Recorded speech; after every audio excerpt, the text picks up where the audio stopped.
Il y a quelques jours, je suis allé essayer la nouvelle BMW série 5 dans les environs de Porto, au Portugal. Reportage.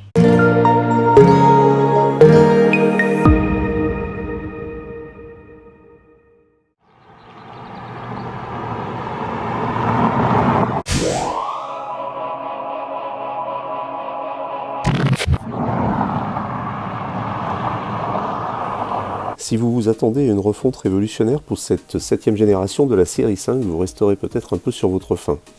La nouvelle ligne de la berline née en 1972 évolue en douceur, sans rupture significative par rapport à la version précédente, ce qui est finalement la marque de fabrique de la plupart des modèles premium allemands emblématiques. Notre 530D X-Drive 4 roues motrices d'essai est au tarif de 81 525 €, options comprises.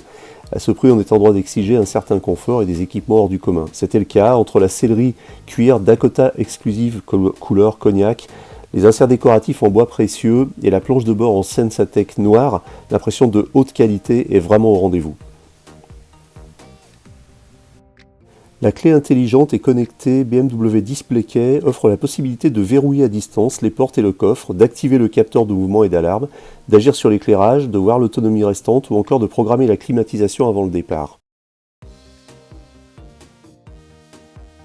Petit effet de style plutôt élégant que l'on ne remarque pas au premier contact, le bas de la console est constitué d'un écran qui représente de façon virtuelle les boutons de commande de climatisation, de chauffage et également le réglage du chauffage et de la climatisation des sièges.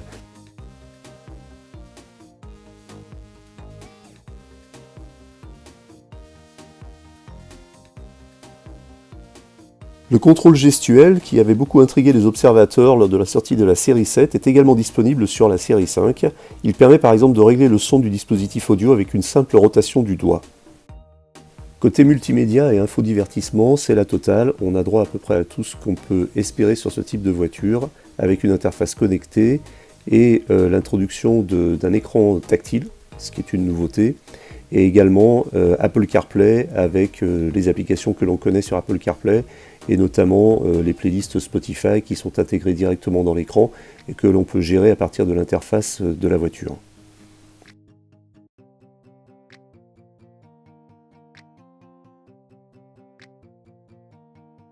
Si je clique sur le véhicule, j'ai ici à gauche toutes les commandes qu'on peut faire à distance, verrouiller, déverrouiller. Un klaxon, un appel de phare, je peux contrôler ma climatisation.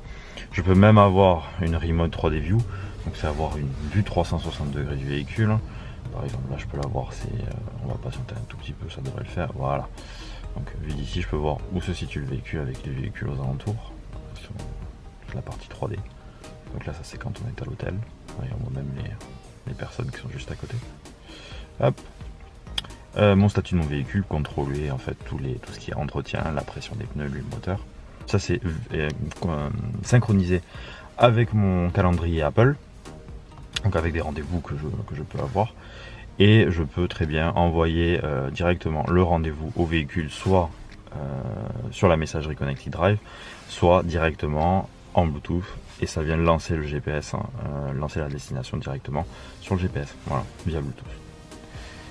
On peut géolocaliser aussi exactement le véhicule qui se situe ici actuellement. Voilà. Okay, et je peux avoir aussi également un rappel à chaque fois, par exemple, si je lance un rendez-vous, je crée un rendez-vous, on peut créer un système de rappel sur mon téléphone verrouillé pour avoir une petite notification. Votre rendez-vous est dans 1 demi-heure, il vous faut 25 minutes pour partir. Pour y aller, vous devez partir dans 5 minutes. Et à partir de là, dès qu'on déverrouille, ça peut lancer l'application et ça lance directement le GPS dans la voiture.